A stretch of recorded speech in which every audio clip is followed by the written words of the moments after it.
बिस्मिल्लाहिर्रहमानिर्रहीम। Welcome to chemistry with Kamran Chaudhary. अगर आप इस चैनल पर नए हैं तो इस चैनल को सब्सक्राइब ज़रूर कर दीजिएगा, साथ बेल आइकन को लाजमी प्रेस कर दीजिएगा ताकि आपको आने वाली हर नई वीडियो का नोटिफिकेशन मिलता रहे। आज के लेक्चर में हम लोग आपकी क्लास 10 के चैप्टर नंबर 12 जिसका नाम है हाइड्रोकार्बन, उसका लेक्चर नंबर 13 कवर करेंगे, जिसमें बेसिकली हम लोग देखेंगे केमिकल रिएक्शंस, जो कि 12.1.2 टॉपिक है। तो यहाँ पे हम लोग अल्केन्स के केमिकल रिएक्शंस देखेंगे, जिसमें सबसे पहला जो रिएक्शन है वो है हेलोजिनेशन। ठीक है। अभी से पहले जिन लोगों ने इस चैप्टर के प्रीवियस लेक्चर्स नहीं देखे तो आप चैनल पर जाएंगे, प्लेलिस्ट मौजूद है क्लास 10 चैप्टर नंबर 12 हाइड्रोकार्बन की। वहाँ पे आपको इस चैप्टर के तमाम प्रीवियस लेक्चर्स मिल जाएंगे। ठीक है। तो ये लेक्चर देखने से पहले मैं यही रिकमेंड करूँगा कि आप लोग वो प्रीवियस लेक्चर ज़रूर देख लें, ताकि आपको अच्छे से समझ आ जाए ये वाला लेक्चर भी और आने वाला लेक्चर भी। ठीक हो गया जी। जी, जब हम केमिकल रिएक्शंस ऑफ अल्केन्स की बात करते हैं तो अल्केन्स जो होते हैं वो लीस्ट रिएक्टिव कंपाउंड्स होते हैं बीइंग सैचुरेटेड हाइड्रोकार्बन्स। वो लीस्ट रिएक्टिव होते हैं क्यों? क्योंकि वो सैचुरेटेड होते हैं। सैचुरेटेड का क्या मतलब होता है? सैचुरेटेड का मतलब होता है फिल्ड, भरा हुआ। ठीक है।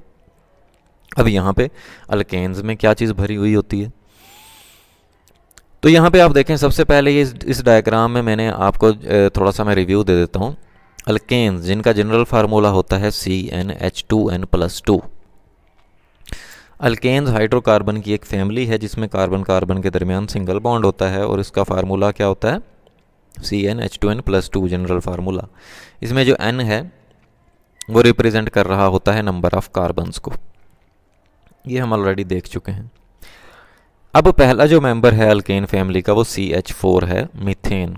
अब यहाँ पे आप देखें इस कार्बन को, कार्बन जो है वो मैक्सिमम 4 बॉन्ड ही बना सकता है क्योंकि उसके वैलेंस शेल में 4 इलेक्ट्रॉन्स होते हैं और इस कार्बन ने 4 के 4 बॉन्ड हाइड्रोजन के साथ बनाए हुए हैं।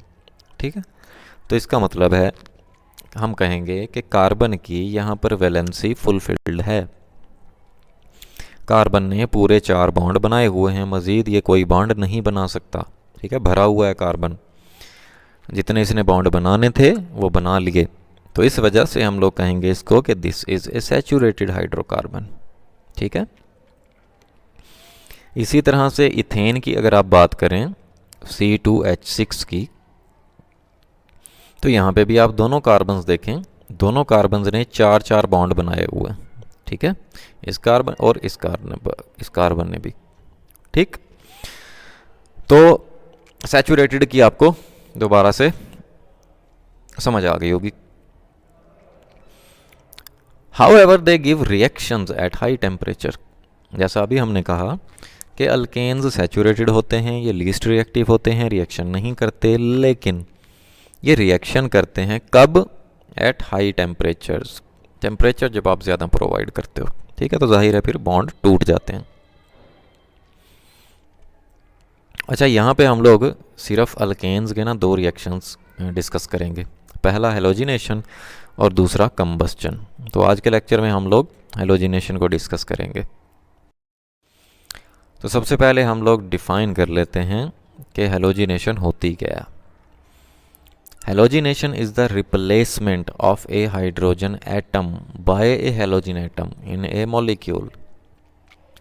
अब यहाँ पे क्योंकि हम लोग अल्केन्स के रिएक्शन देख रहे हैं, तो यहाँ पे अगर मैं कहूँ कि जो कार्बन के साथ हाइड्रोजन अटैच होता है उसकी जगह पे अगर हेलोजन अटैच हो जाए, मीन्स के हाइड्रोजन निकल जाए और उसकी जगह पे कोई हेलोजन अटैच हो जाए, तो इस तरह से रिप्लेस कर दिया हेलोजन ने हाइड्रोजन को।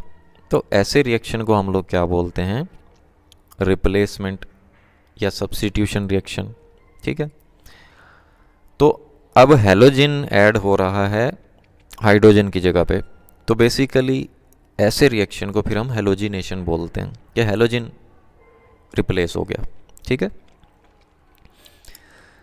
हाइड्रोजन का आपको आइडिया है, हैलोजन जो होते हैं वो 7 ग्रुप के एलिमेंट्स होते हैं, ये जैसे मैंने यहाँ पे शो किया हुआ है, जिनमें फ्लोरीन, क्लोरीन, ब्रोमीन, आयोडीन और एस्टाटीन होते हैं।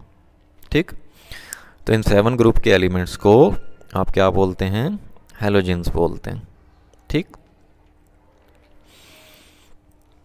तो यहाँ पे फिर मैं आगे बता दूं आपको कि जो अल्केन्स होते हैं ना वो ओनली सब्स्टिट्यूशन रिएक्शन देते हैं, मींस के जिसमें हाइड्रोजन रिप्लेस हो रहा होता है, तो ऐसे रिएक्शन देते हैं अल्केन्स। ठीक है, ऐसा नहीं होगा कि कोई नया एटम ऐड हो जाए और पहले से सारे हाइड्रोजन जो अवेलेबल हैं वो वहीं पर रहें, तो ऐसा तो पॉसिबल नहीं है, क्योंकि अल्केन्स में कार्बन की वैलेंसी फुलफिल्ड होती है, उसने 4 बॉन्ड अपने पूरे बनाए हुए होते हैं, तो पहले आपको एक बॉन्ड हाइड्रोजन के साथ उसका तोड़ना पड़ेगा। ठीक है, तब जाकर कोई नया एटम ऐड होगा उसकी जगह पे, हाइड्रोजन की जगह पे। तो सब्स्टिट्यूट होना मीन्स रिप्लेस होना। ठीक है, A reaction in which one or more hydrogen atoms of a saturated compound are replaced with some other atoms like halogen is called a substitution reaction. ठीक है, तो ये ऑलरेडी मैं आपको बता चुका हूँ कि सब्स्टिट्यूशन रिएक्शन क्या होता है। बेसिकली इसी को, रिप्लेसमेंट को ही सब्स्टिट्यूशन बोलते हैं। ठीक है, अब वो एक हाइड्रोजन रिप्लेस हो या 2 हो या 3 हो, वो डिपेंड करता है रिएक्शन पे। ठीक है, तो ये हैलोजिनेशन की डेफिनेशन भी आपको क्लियर हो गई होगी, और सब्स्टिट्यूशन रिएक्शंस देते हैं अल्केन्स, वो भी आपको क्लियर हो गया होगा। फिर ये जो रिएक्शंस हैं अल्केन्स के, जिसमें हम लोग हैलोजिनेशन और कंबस्शन को डिस्कस करेंगे, आज के लेक्चर में हम लोग हैलोजिनेशन को डिटेल से देखेंगे। तो these reactions are a characteristic property of alkanes. ठीक है, ये अल्केन्स की कैरेक्टरिस्टिक प्रॉपर्टी है। अब ये कैरेक्टरिस्टिक प्रॉपर्टी क्या होती है ये बताता हूँ अभी आपको। Alkanes react fairly, alkanes react करते हैं fairly means to some degree और एक्सटेंट, मीन्स के किसी हद तक, with halogens in diffused sunlight. Alkanes जो होते हैं वो हैलोजेंस के साथ किसी हद तक रिएक्शन करते हैं।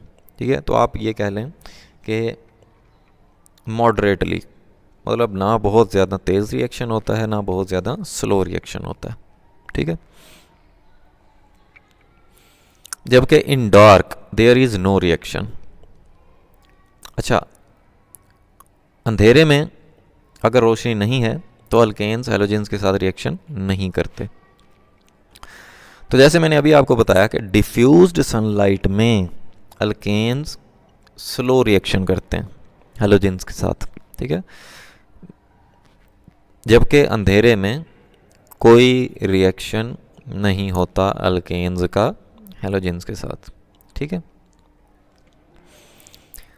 अब ये जो मैंने आपको ऊपर बताया कि ये जो रिएक्शंस हैं अल्केन्स की कैरेक्टरिस्टिक प्रॉपर्टी है। अब कैरेक्टरिस्टिक प्रॉपर्टी क्या होती है? कोई भी ऐसी प्रॉपर्टी, वो बेशक केमिकल प्रॉपर्टी हो या फिजिकल प्रॉपर्टी हो, जो कि मदद करती है किसी भी सब्सटेंस को आइडेंटिफाई या क्लासीफाई करने के लिए। ठीक है, तो ऐसी प्रॉपर्टी को हम लोग क्या बोलते हैं? कैरेक्टरिस्टिक प्रॉपर्टी बोलते हैं। अब यहाँ पे एक और टर्म आपने यूज़ की, डिफ्यूज्ड सनलाइट। अब डिफ्यूज्ड सनलाइट का मतलब ये है, या आप इस तरह कह लें कि फ़िल्टर शुदा जो सनलाइट है वो उसकी बात कर रहे हैं आप, या ऐसी सनलाइट जो कि बहुत ज़्यादा तेज़ इंटेंसिटी की ना हो। ठीक है, जैसे अक्सर आपने देखा है ना कि जब सूरज के आगे बादल आ जाते हैं, ठीक है, तो उस तरह से मतलब तेज़ी के साथ सनलाइट जो है वो डायरेक्टली ज़मीन पर फिर नहीं पहुंच पाती। ठीक है, उसकी इंटेंसिटी कम हो जाती है। तो ऐसी सनलाइट को हम लोग डिफ्यूज्ड सनलाइट बोलते हैं। ठीक है, तो अगर हम बात करें फिर डायरेक्ट सनलाइट की, reaction is explosive and carbon is deposited. Reaction जो होता है वो बहुत फास्ट रिएक्शन होता है। अगर डायरेक्ट जो है वो सूरज की रोशनी आ रही है, तेज़ है सूरज की रोशनी, ठीक है, और क्या बनता है, कार्बन बनता है साथ फिर। ठीक, जैसे अब हम देखने जा रहे हैं केमिकल रिएक्शन डायरेक्ट सनलाइट में। कार्बन है, कार्बन मैक्सिमम 4 बॉन्ड बनाता है। ठीक है, इस तरह से ये 4 सिंगल लाइंस हमने शो कर दी कि ये कार्बन 4 बॉन्ड बनाएगा। इसके साथ अगर हम हाइड्रोजन अटैच कर रहे हैं तो ये है मीथेन। ठीक है, जो कि अल्केन फैमिली का पहला मेंबर है। फिर इसका रिएक्शन हम करवा रहे हैं क्लोरीन के साथ, जो कि हेलोजन है बेसिकली। ठीक है, in the presence of bright sunlight. ठीक है, डायरेक्ट सनलाइट में, सूरज की रोशनी में होता क्या है, होता ये है जैसे अभी मैंने आपको बताया कि कार्बन बनती है। ठीक है, और हाइड्रोजन क्लोराइड HCl बनता है। ठीक है, अब आप देखें कि यहाँ पे 4 हाइड्रोजन है। ठीक है, यहाँ पे आपको 1 हाइड्रोजन नज़र आ रहा है, तो मुझे यहाँ पे फिर 4 लगाना पड़ेगा। ठीक है, जब मैंने यहाँ पे 4 लगाया तो क्लोरीन यहाँ पे 4 हो गए। यहाँ पे कितने नज़र आ रहे हैं आपको, 2 नज़र आ रहे हैं, तो फिर यहाँ पे मुझे 2 लगाना पड़ेगा। अब ये हमारी एक बैलेंस्ड केमिकल इक्वेशन है, reaction of alkane with halogen in direct sunlight. ठीक हो गया, तो होपफुली ये अब आपको क्लियर हो गया होगा। अब डिफ्यूज्ड सनलाइट का मैं थोड़ा सा यहाँ पे अगेन एक्सप्लेन कर देता हूँ कि डिफ्यूज्ड सनलाइट क्या होती है। बेसिकली ऐसी सनलाइट जो कि किसी भी चीज़ से फिल्टर होकर आई हुई होती है। ठीक है, filtered by something. A series of reaction take place and at each step 1 hydrogen atom is substituted by halogen atom. अच्छा, जब हम अल्केन का जो रिएक्शन है वो हम करवाते हैं हैलोजन के साथ in the presence of diffused sunlight, तो फिर ये रिएक्शन आपको मैंने बताया ही है कि स्लो होता है, मतलब बहुत ज़्यादा तेज़ नहीं होता रिएक्शन, फेयरली रिएक्शन होता है।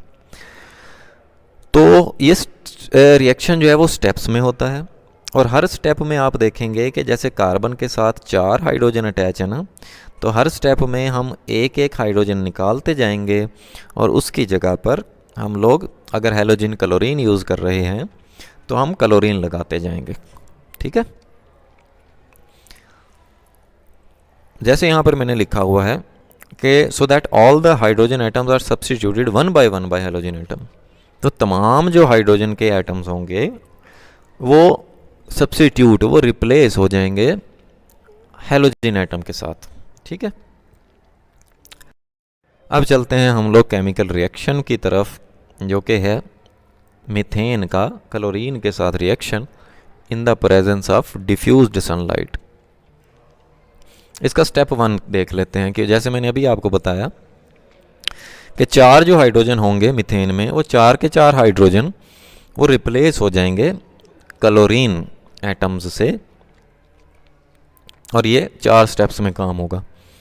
तो जैसे आप देखें कि ये कार्बन 4 बॉन्ड बनाता है, 4 हाइड्रोजन अटैच कर दिया आपने, ये मीथेन ले लिया आपने। ठीक है, इसका रिएक्शन करवाना है आपने क्लोरीन के साथ।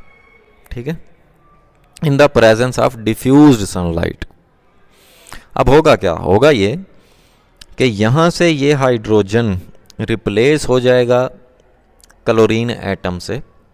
ठीक है, दूसरा क्लोरीन और ये वाला हाइड्रोजन फिर मिलकर क्या बना देंगे, हाइड्रोजन क्लोराइड बना देंगे।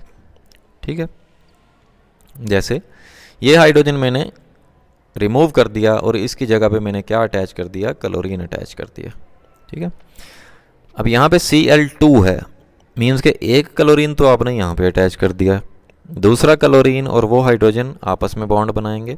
ठीक है, कुछ इस तरह से HCl। ठीक है, जो कि है बेसिकली हाइड्रोजन क्लोराइड। और ये जब आपने एक हाइड्रोजन को रिप्लेस कर दिया मीथेन में, तो इसको क्या बोलते हैं हम लोग, क्लोरोमीथेन बोलते हैं। ठीक है, अच्छा, अब आप देखें कि हमारे पास प्रोडक्ट क्या बना, क्लोरोमीथेन। तो अब हम इसको लेंगे फर्दर इस क्लोरोमीथेन में ये इन 3 हाइड्रोजन्स में से एक हाइड्रोजन फर्दर रिप्लेस कर देंगे हम क्लोरीन से, ठीक है। जैसे स्टेप 2 में ये हमने क्लोरोमीथेन ले लिया, फिर क्लोरीन का रिएक्शन होगा इसके साथ in the presence of diffused sunlight. फिर क्या होगा, देखो एक ये जो क्लोरीन था ये ऑलरेडी अटैच है यहाँ पर एज इट इज़। अब ये वाला जो हाइड्रोजन है ना, इसको भी हम लोग रिप्लेस कर देते हैं क्लोरीन से, ठीक। तो ये क्या बन गया, डाइक्लोरोमीथेन बन गया। और इसी तरह से दोबारा से ये वाला हाइड्रोजन और दूसरा क्लोरीन का एटम मिलकर क्या बना देगा, हाइड्रोजन क्लोराइड बना देगा, ठीक है जी। अब हमारे पास क्या बन गया, डाइक्लोरोमीथेन। डाई का मतलब 2, यहाँ पे क्लोरीन एटम्स अटैच हैं, तो डाइक्लोरो मीथेन हो गया, सही है जी। अब इस डाइक्लोरोमीथेन का इन दोनों में से एक हाइड्रोजन फर्दर हम लोग रिप्लेस कर देंगे क्लोरीन के साथ, जो कि बेसिकली स्टेप 3 है। जैसे हमारे पास ये डाइक्लोरोमीथेन बना हुआ है, क्लोरीन के साथ इसका रिएक्शन करवाएंगे हम in the presence of diffused sunlight, और ये 2 क्लोरीन ऑलरेडी हमारे पास लगे हुए हैं इस कार्बन के साथ, ठीक है। एक और हाइड्रोजन हम रिप्लेस कर देंगे क्लोरीन एटम से, और ये ट्राइक्लोरोमीथेन बन गया हमारे पास। फिर इसी तरह से ये वाला जो हाइड्रोजन निकला, ये Cl के साथ मिलकर क्या बना देगा, हाइड्रोजन क्लोराइड बना देगा। अगेन एंड लास्ट स्टेप आप लोगों ने करना है, इस हाइड्रोजन को भी रिप्लेस करना है। तो 4th स्टेप में हमने ले लिया ट्राइक्लोरोमीथेन, जो कि क्लोरीन के साथ रिएक्ट करेगा in the presence of diffused sunlight. अच्छा, अब आप देखेंगे कार्बन के साथ ये 3 क्लोरीन के एटम्स ऑलरेडी अटैच हैं। अब हमने इस हाइड्रोजन को भी रिप्लेस कर दिया क्लोरीन से, ठीक है। तो ये हमारे पास फाइनली टेट्राक्लोरोमीथेन बन गई, 4 क्लोरीन के एटम्स वाली, ठीक है। टेट्रा का मतलब होता है 4। एंड अगेन इस हाइड्रोजन और ये जो क्लोरीन का दूसरा एटम होगा, ये मिलकर क्या बना देंगे, हाइड्रोजन क्लोराइड बना देंगे, ठीक है जी। तो इस तरह से आपने देख लिया कि जब अल्केन्स रिएक्ट करते हैं हैलोजेंस के साथ in the presence of diffused sunlight, तो ये फेयरली रिएक्शन होता है, स्लो रिएक्शन होता है, और स्टेप बाय स्टेप रिएक्शन होता है, और फाइनली हमारे पास ये प्रोडक्ट बनता है, ठीक है। इम्पॉर्टेंट रिएक्शन है। उम्मीद है कि आपको बहुत अच्छी तरह से क्लियर हो गया होगा। फिर भी अगर आपको कोई कन्फ्यूजन है, कोई भी क्वेश्चन है आपका, देन आप नीचे कमेंट सेक्शन में मुझसे पूछ सकते हैं। अगर आपको वीडियो पसंद आई है देन चैनल को सब्सक्राइब ज़रूर कर दिया करें, वीडियो को लाइक एंड शेयर ज़रूर कर दिया करें अपने फ्रेंड्स सर्कल में, ताकि किसी और का भी भला हो जाए। ये जो मैं आप लोगों के लिए लेक्चर प्रिपेयर करता हूँ, लेक्चर डिलीवर करता हूँ आप लोगों को, तो बस आपने इतना ही करना होता है कि आप ये लाइक और शेयर ज़रूर कर दिया करें, ताकि मतलब दूसरे स्टूडेंट्स तक भी पहुंच जाए। अब देखें, हर स्टूडेंट को अलग अलग टीचर्स की समझ आती है। ज़रूरी नहीं है कि तमाम स्टूडेंट्स को मेरे लेक्चर की समझ आए या मेरे पढ़ाने से ही उनको लेक्चर क्लियर हो, लेकिन बहुत से ऐसे स्टूडेंट्स, ऐसे मेरे पास कमेंट्स आते रहते हैं, मैसेजेस आते रहते हैं कि सर हमें आपकी बहुत अच्छी से समझ आती है। तो और फिर कुछ स्टूडेंट्स को जो है ना लेक्चर ढूंढने में भी प्रॉब्लम हो रही होती है। तो इस वजह से आप लोगों से यही रिक्वेस्ट है कि वीडियो को शेयर करते रहा करें। Thank you very much for watching this video.